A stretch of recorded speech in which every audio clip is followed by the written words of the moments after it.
Good morning, everyone. So in this lecture, I'm going to discuss about Java virtual machine architecture and important concepts related to this topic. Without delaying, let's come to today's point of discussion. So what is Java virtual machine? Java virtual machine is an abstract machine. It is called a virtual machine because it does not physically exist. We although use the term machine, but it is actually a virtual machine. It does not physically exist. It is a specification that provides a runtime environment in which Java bytecode can be executed. It can also run those programs which are written in other languages and compile to Java bytecode. But I have seen that many students got confused regarding the terms JVM, JDK, and JRE. So first, I would like to discuss those terms. Then I will come again to this topic, JVM.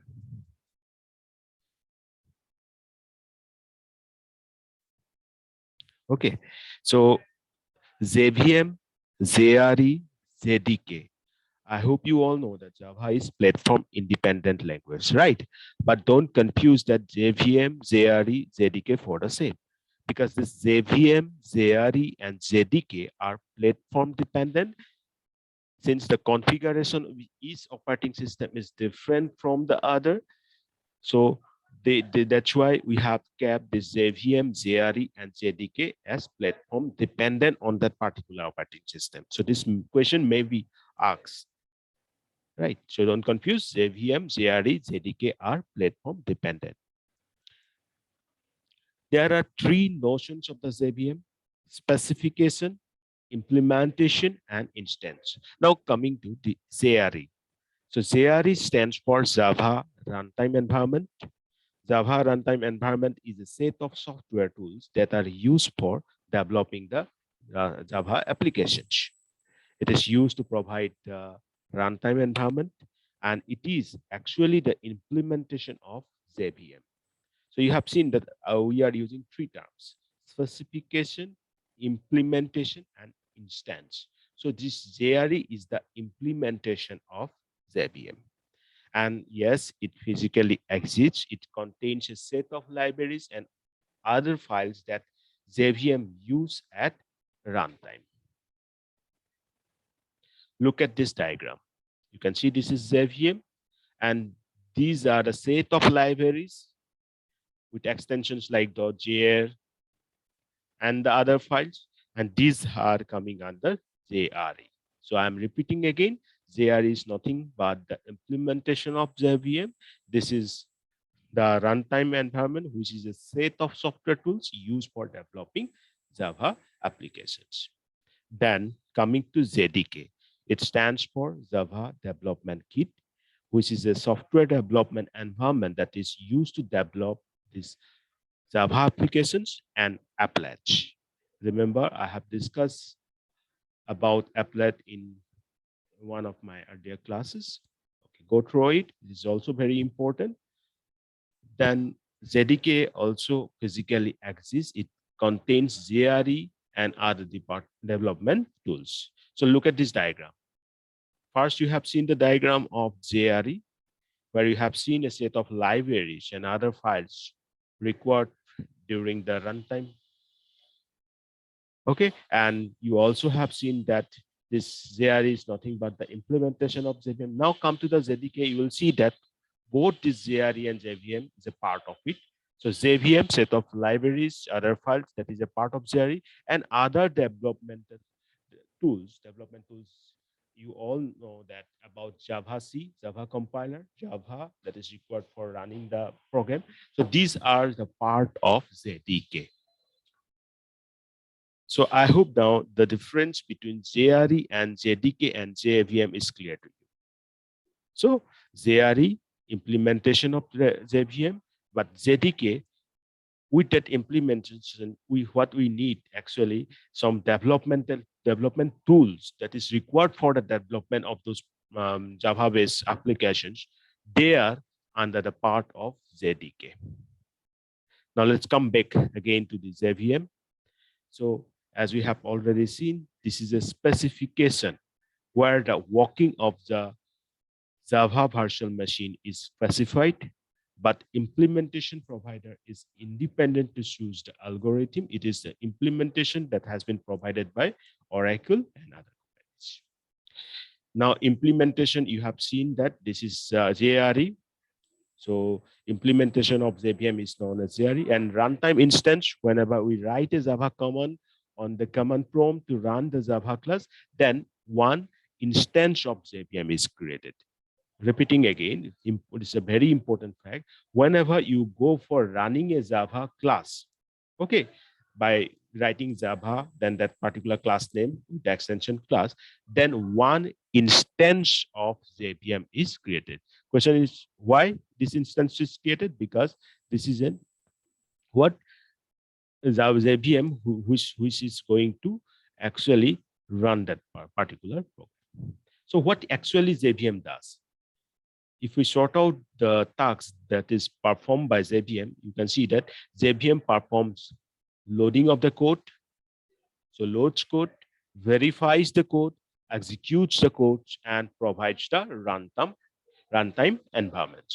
Repeating again, JVM performs loading of the code, verifies the code, executes the code, and provides the runtime environment.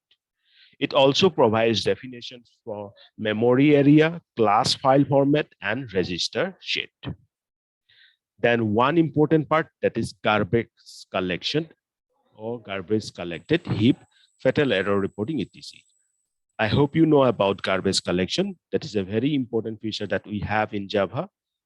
Those particular memory now, which is means keeping idle, means those variables are not in use now.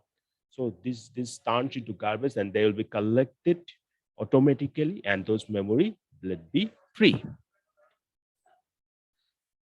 Now look at this diagram. This is the diagram for JVM architecture. You will see that Java runtime system, this is the class loader. Then memory areas allocated by JVM, we are differentiating them into different types like class area, heap, stack, PC register, native method, stack. Then execution engine. Then with execution engine, we have been connected to native method interface, then Java native libraries. Let's try to understand these terms individually. First, coming to the class loader. So what is class loader? Class loader is a subsystem of JVM which is used to load the class file. You all know whenever we are working with Java, that is actually we are working with class, right? Class is what? A kind of blueprint where we are including everything, means either the variables, that member functions, right? So we are actually implementing one important feature of object-oriented programming, that is encapsulation. So encapsulation is done with the help of class, and we can say that this Java is a class-oriented programming language, and this is the class loader which is actually load those class files for us. So whenever we run the Java program, it is loaded first by the class loader. So this is the class loader which means loading our program whenever we are running them. Okay, so the class loader acts first, and there are three different built-in class loaders in Java.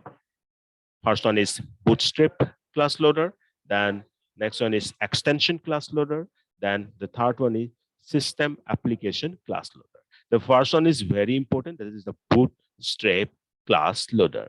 So this is the first class loader, which is the super class of extension class loader.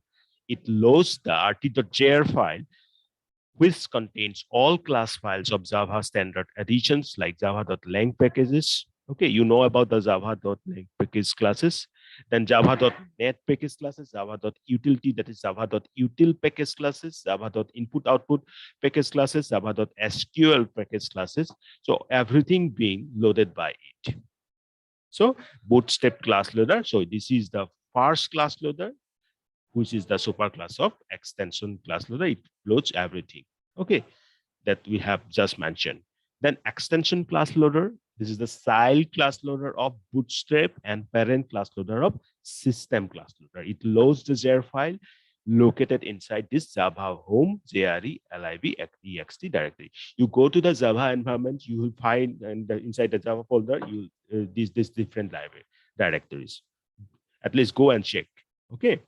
Then so we have seen that extension class loader is the child of Bootstrap class loader, and Bootstrap class loader is the first one to be acted. Right.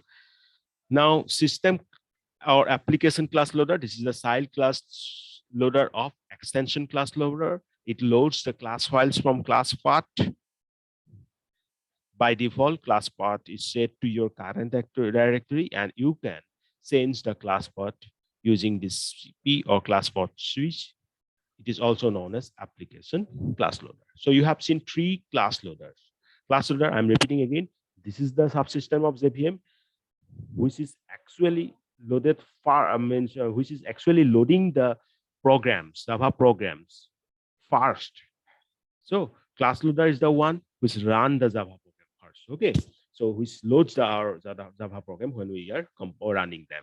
Then there are 3 different types of class loader we have seen: Bootstrap, extension, and system. Bootstrap is the main important one, and it is the extension class loader, which is the child of it, and then system is the child of this extension class loader.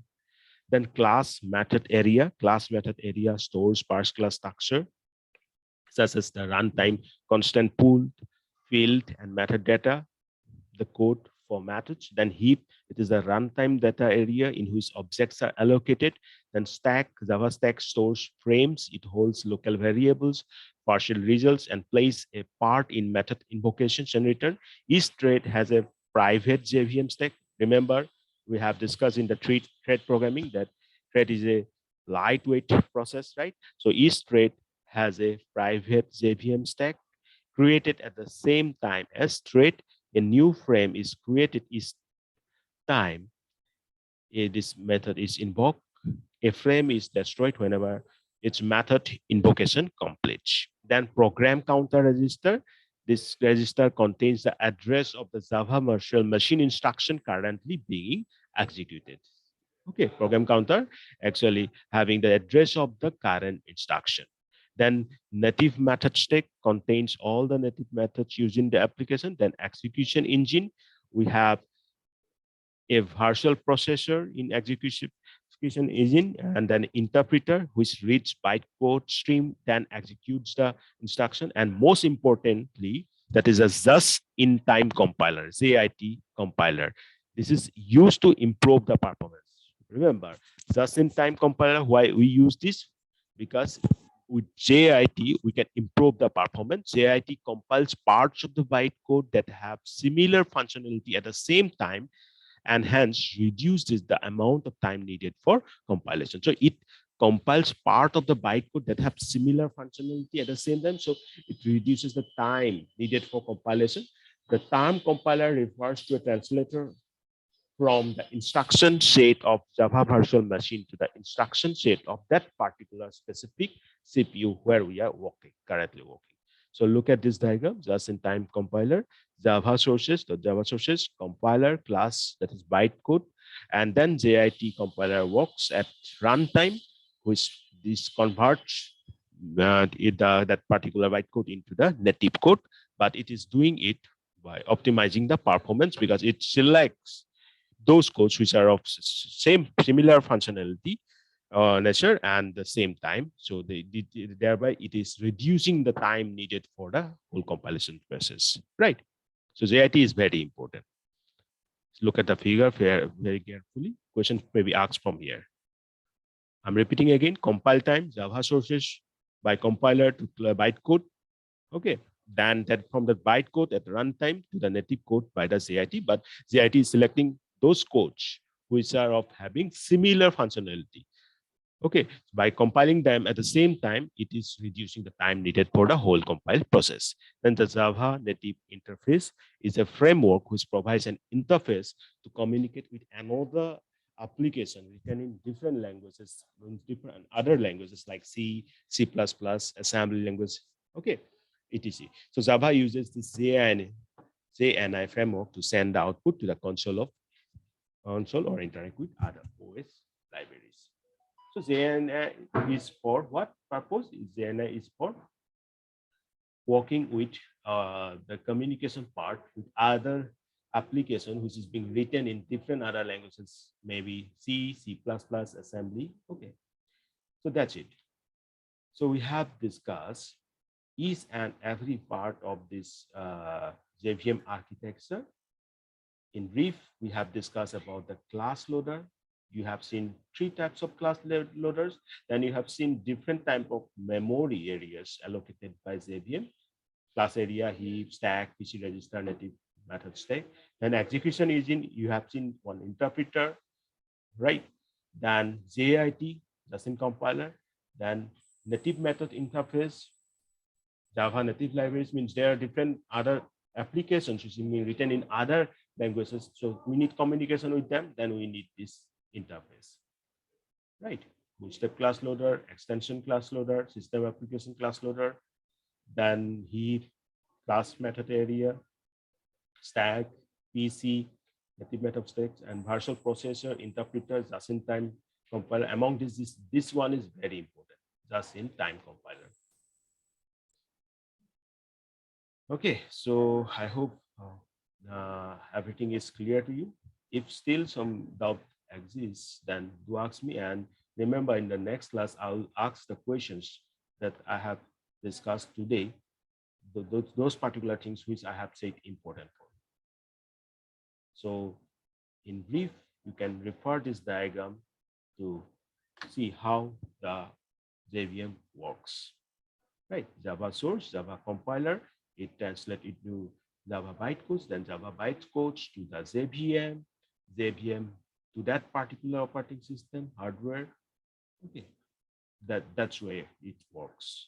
Then one important point that I have cited that this JVM, JDK are platform dependent, not platform independent. Remember, okay. Then JVM, we have 3 notions: specification, implementation, instance.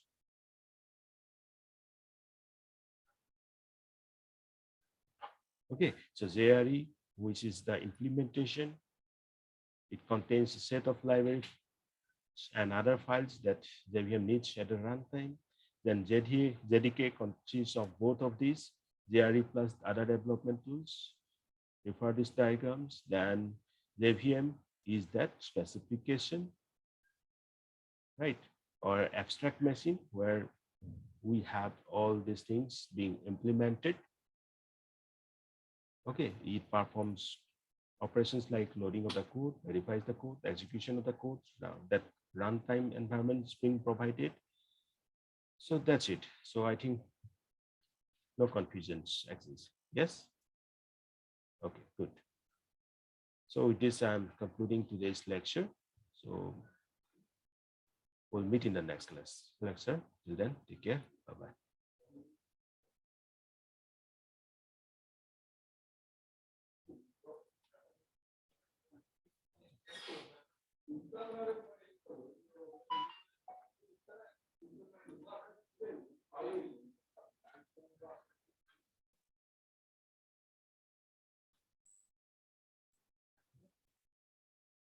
Why